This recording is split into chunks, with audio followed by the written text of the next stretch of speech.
और उन्होंने कहा मैं किसी के साथ भी बहस करके इस बात को सिद्ध कर सकता हूं। तो इसको विचारधारा के लेवल पर टैकल करने की जरूरत है। ये कम्युनिस्ट विचारधारा, माओवादी विचारधारा, माओवादी और कम्युनिस्ट एक ही हुए ना सर? मैं गलती तो नहीं कर रहा ना? नहीं, सही है। मैं माओवादी और इसको पर्यायवाची मानूं ना, लेफ्ट को? बिल्कुल। तो फिर मानना चाहिए ना। तो वो कह रहे हैं लेफ्ट, ये तो लेफ्ट की आइडियोलॉजी है, बंदूक से निकलती है। ऐसा नहीं है, नहीं है, ऐसा नहीं है। देखिए, एक तो अमित शाह जी ने नक्सलिज्म पर जो काम किया ना, वो पिछले 50-60 साल में नहीं हुआ, इसको मानना चाहिए। उन्होंने इसको लेकर एक समझिए कि टारगेट ओरिएंटेड प्लान किया और कहा कि मार्च 2026 में हम खत्म करेंगे, लेकिन वो नहीं होगा तो भी बहुत बड़े हद तक खत्म हो गया। एक हद तक ये बात ठीक है कि वो माओवाद के, नक्सलिज्म और माओवाद एक साथ चलते हैं, है ना, लेकिन माओवाद नक्सलिज्म नहीं है ना। लेफ्ट का जो रेडिकल पार्ट था वो नक्सलिज्म में आया, इसलिए माओवाद ये अलग है। मैं कोई सपोर्ट नहीं कर रहा, लेकिन कम्युनिस्ट में सीपीएम और सीपीआई के अलावा जो लोग हैं, सीपीआई-एमएल वाले जो लोग हैं या माओवादी जो लोग हैं, जो रेडिकल एलिमेंट था, और वो रेडिकल एलिमेंट को सर किताब एक है दोनों की या नहीं? नहीं है, किताब अलग है। किताब मतलब जो लोग उसको नहीं, भाई ये तो फिर वही गोडसे वाली बात हो गई, गोडसे अलग हो गए ना।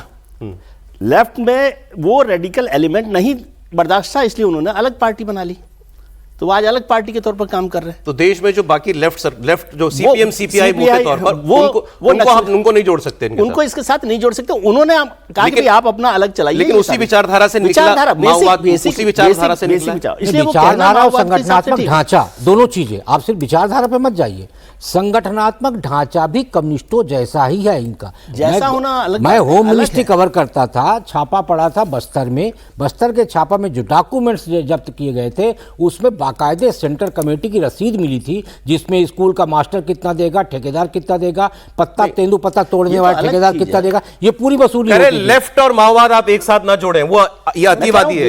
विचारधारा यदि वो है तो उसको दोनों को अलग कैसे कर सकते हैं? यदि एक ही माँ के जन्म लिया है तो आप एक ही माँ से जन्म ली हो, दो बेटों को अलग कैसे कर सकते हैं? वो कह रहे हैं मूल पे जाओ, मूल है कम्युनिस्ट आइडियोलॉजी। मूल तो माँ हुई ना, तो माँ से ही दोनों का जन्म हुआ है ना। भाई जब नक्सलवाड़ी से नक्सलवाद शुरू हुआ ना, नक्सलवाड़ी जो आंदोलन था, और उसके शुरू करने वाले कौन थे? कानू सान्याल थे, चारू मुजुमदार थे, ये सब नक्सलाइट, ये सब कम्युनिस्ट लीडर थे। तो चारू मुजुमदार और कानू सान्याल अगर नक्सलवाड़ी से नक्सलवाद को शुरू करते हैं, उसको सपोर्ट करते हैं, कम्युनिस्ट पार्टी का पूरा समर्थन रहता है, तो ये नक्सलवाद कम्युनिस्ट पार्टी का बढ़ाया हुआ है। मौत से के जो अच्युतानंदन केरल के पूर्व मुख्यमंत्री, उनको अभी कुछ दिन पहले वो मिला है पद्म विभूषण अभी दिया आपने। वो सरकार बताएगी सरकार ने क्यों दिया है, मतलब अब इसके बारे में तो चर्चा करना व्यर्थ है।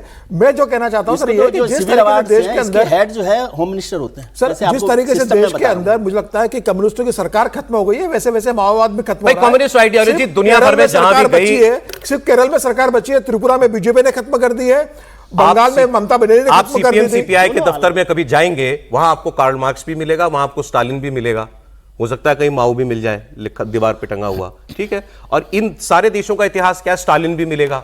इतिहास क्या है, स्टालिन ने कितने लोग मारे? लोग कहते हैं 1 करोड़ लोग तो स्टालिन ने मारे। माओ ने कितने लोग मारे? लाखों लोग चाइना में माओ ने मारे। वो गृहमंत्री जो कह रहे हैं वो कह रहे हैं कि विचारधारा ही हिंसक है। मैं विचारधारा है, लेकिन मैंने कहा कि उसका जो रेडिकल एलिमेंट था वो अलग हो गया। एक छोटा कमेंट आपका, आप ही की बात पे। देखिए, ये जो कम्युनिस्ट आइडियोलॉजी है, ये दुनिया का सबसे बड़ा वसूली और खतरनाक आतंकी गिरोह है। केरल के जिले के चुनाव में किम जोंग उन उनका चित्र लगता है, और मैं ये जब कह रहा हूं तो जो लोग कहानी कुर्सी की देख रहे हैं वो चेक करें, वो आपको तस्वीर के साथ मिल जाएगा। किम जोंग उन उनके चुनाव में रहती है।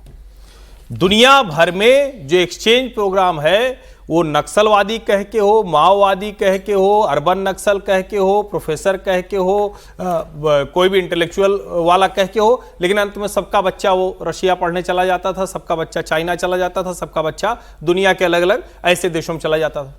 सबको वही चे गुवेरा और मोटरसाइकिल डायरी पढ़नी है। मैं आपको सिर्फ समझने के लिए बता रहा हूं, जिससे समझ में आए।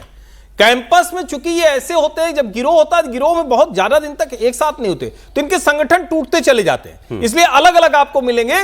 स्टूडेंट यूनियन में भी जाने कितने स्टूडेंट होंगे, लेकिन जो अमित शाह कह रहे हैं वैचारिक तौर पर कम्युनिस्ट आइडियोलॉजी ही है। और आपको ध्यान में हो, इस पूरे बस्तर की लड़ाई अर्बन नक्सलियों ने इसको और खतरनाक किया, जो इससे जुड़े हुए एनजीओ हैं उन्होंने और खतरनाक किया। और वो तो अलग अलग जगह, कोई आप कह रहे हैं कैंपस से, कॉलेज कैंपस से लेकर के पॉलिटिकल पार्टी सब जगह रिजेक्ट करना चाहिए देश को, कम्युनिज्म को। जो भी हिंसा की बात करता है, बंदूक उठाने की बात करता है, उसको रिजेक्ट करना ही चाहिए। अगली खबर भी बड़ी इंटरेस्टिंग है सर, पद्म भूषण देना रिजेक्ट करने का तरीका।